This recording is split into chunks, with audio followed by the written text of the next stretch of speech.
Have you ever wondered if miracles still happen today?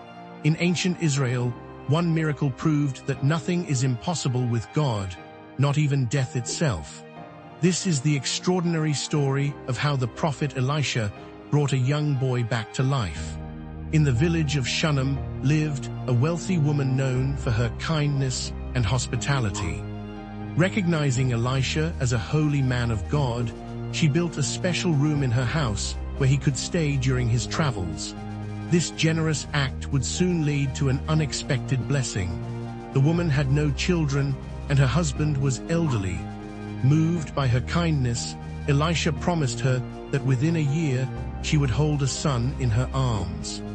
True to God's word through Elisha, she gave birth to a boy, a miracle that filled her heart with joy. Years passed, and the child grew. One hot morning, while working in the fields with his father, the boy suddenly cried out, "My head, my head." He was quickly carried home to his mother, but by noon the unthinkable happened. The child died in her arms. Instead of succumbing to despair, the Shunammite woman acted with remarkable faith. She gently laid her son's body on Elisha's bed and set out to find the prophet at Mount Carmel, a journey of about 15 miles.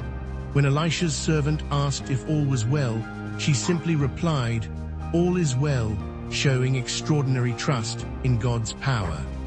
Upon learning of the tragedy, Elisha hurried to the woman's house. He found the boy lying lifeless on his bed. What happened next demonstrated God's amazing power. Elisha prayed fervently, then lay upon the child, his mouth on the boy's mouth, his eyes on his eyes, his hands on his hands. The boy's body began to warm. Elisha got up, walked back and forth in the room, then stretched himself upon the child again.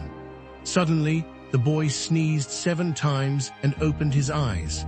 Death had been defeated through God's mighty power. The overjoyed mother fell at Elisha's feet in gratitude, then took her living son in her arms. This miraculous story reminds us that God's power knows no bounds. Through Elisha, God rewarded a woman's faithfulness and hospitality with not just one miracle, but 2, first giving her a son, then restoring his life.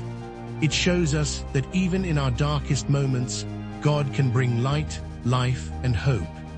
Just as the Shunammite woman's faith never wavered, we too can trust in God's power to work wonders in our lives.